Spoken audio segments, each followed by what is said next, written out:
Hey guys, today's topic is knowing yourself, understanding yourself, and how that applies to being able to create the things that you want in your life. This really comes down to personal development, and if you don't try to do personal development on yourself, then you just stay the same way that you are. So it's really important to know yourself so that you can grow and develop yourself. You want to be able to expand your consciousness, and you need to have some introspection or self-knowledge and know yourself. So the way that you do this is you basically are going to create two different psycho or psychic or mind mirrors, a black one with all of the evil qualities in yourself and a white one with all the good and noble character traits. A lot of people, I think, just want to kind of turn a blind eye on all of their character flaws and never deal with it and never work on it. And then they just want to do positive affirmations about how much they love themselves and how great they are. But you have to really figure out what is inside of you that you like and you don't like. And you have to be willing to change the things about yourself that you don't like so you can really genuinely like yourself more. Okay? Hopefully that makes sense. So you're gonna have these two mirrors, a black one with all of your bad character traits and a white one with all the good and noble character traits. Okay? No one but you has the right to look into these mirrors at all. The mirrors are actually going to be your notebook because you are going to write down all of these character traits that you notice within yourself.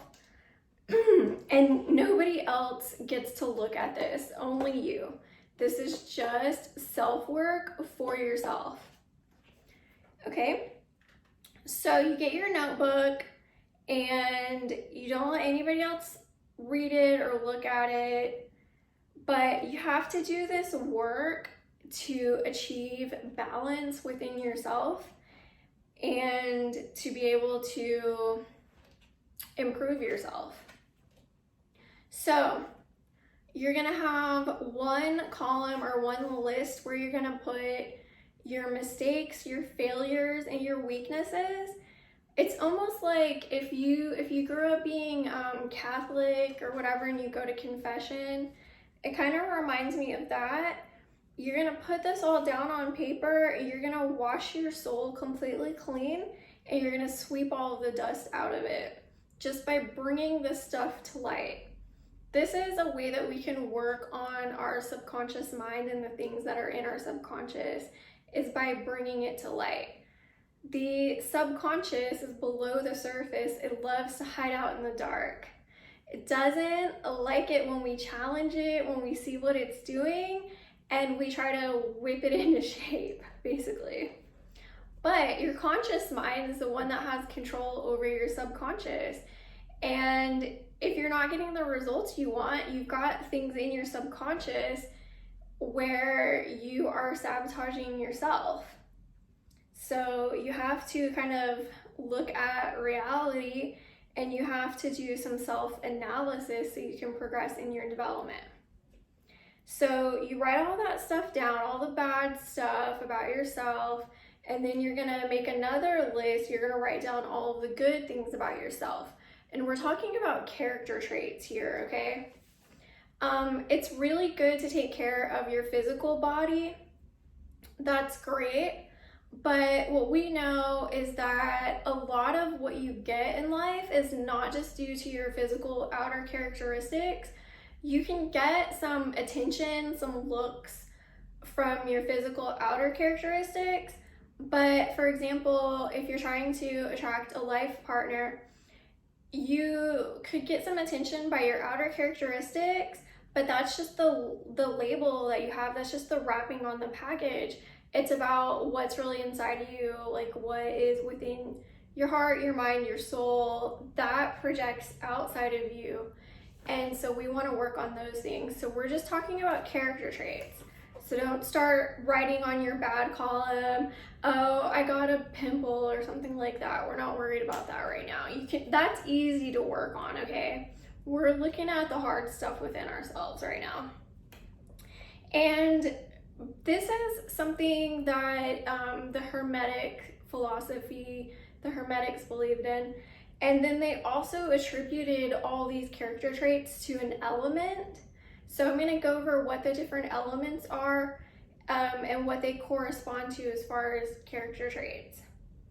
So on the bad list, fire, the element of fire is corresponding to jealousy, hatred, vindictiveness, and anger.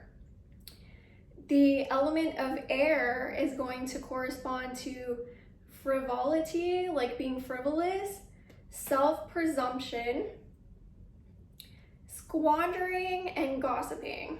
The element of water is going to correspond to indifference, laziness, frigidity, negligence, and instability. The element of earth corresponds to laziness, a lack of conscience, melancholy. Melancholy is when you are somewhat sad, somewhat cynical about everything, not being really that positive, and dullness. Dullness, I think of like when you have fatigue, you don't have that get up and go. I think of that as dullness, or not being able to focus, that type of thing. And then when we look at the positive side, so this is your white mirror into yourself. So on the positive side, fire corresponds to activity, enthusiasm, firmness, courage, and daring. The element of air corresponds to diligence, joy, dexterity. Dexterity is like being able to use your hands to do things. Or like if you are good in like a physical way, like you took a dance class and you're able to do, being coordinated is kind of like dexterity. That's what I'm trying to say. And then kindness. And it says lust, but I take that to mean like your desire for somebody special in your life. Lust with like restraint towards like a specific person that you really care about a lot, because it's natural. That's a natural thing that humans are born with.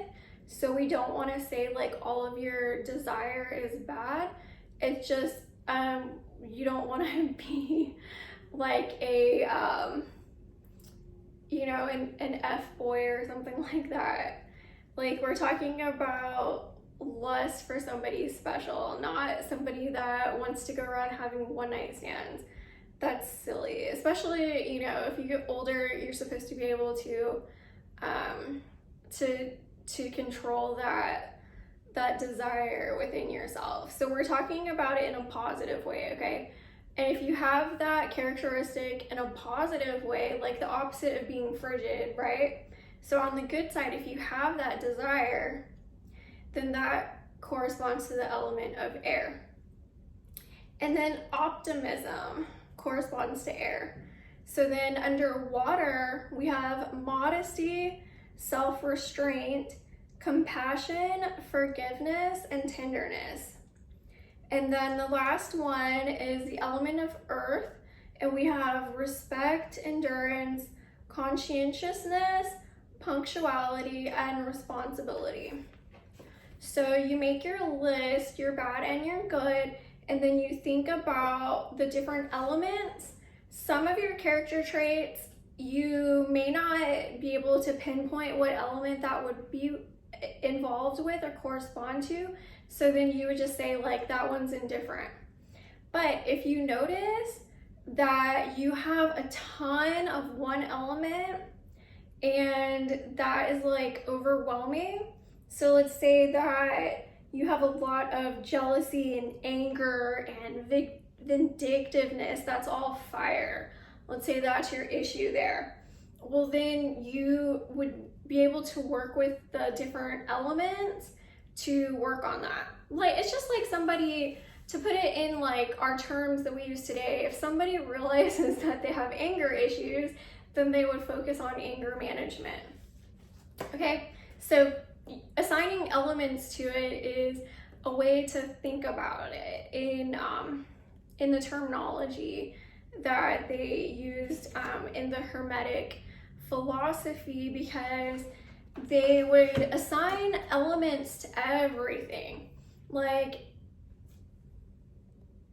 sorry, I got a notification on my phone. For example, your mind corresponds to the element of fire, and then this area corresponds to the element of air, which is obvious because your lungs and you breathe.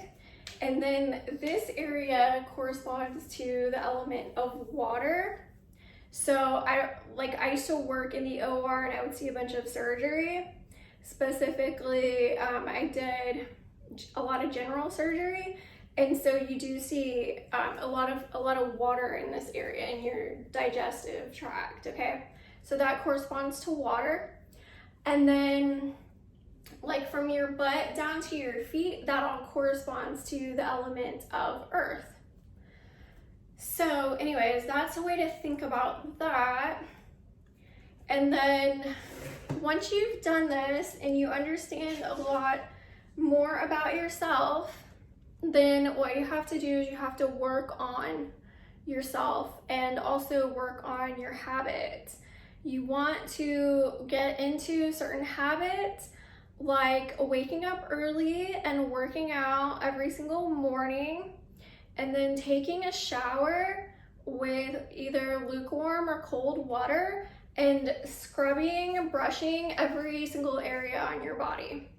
That's something that they really had a belief in, because you got to be able to master your body and your mind and look within yourself into your subconscious and then do something about it. Like, be really honest with yourself and decide that you're going to change the things you don't like about yourself. And that's what you have to do in order to make progress and to develop yourself. So hopefully this was helpful. Hopefully you'll do this and you'll be able to understand yourself better, look into your subconscious, and then work on it. And then you're going to start getting way better results with all of your manifesting and all of your law of attraction stuff. So I hope that this was helpful. And if you like, hit like, subscribe. I will be putting out more videos on other topics as well.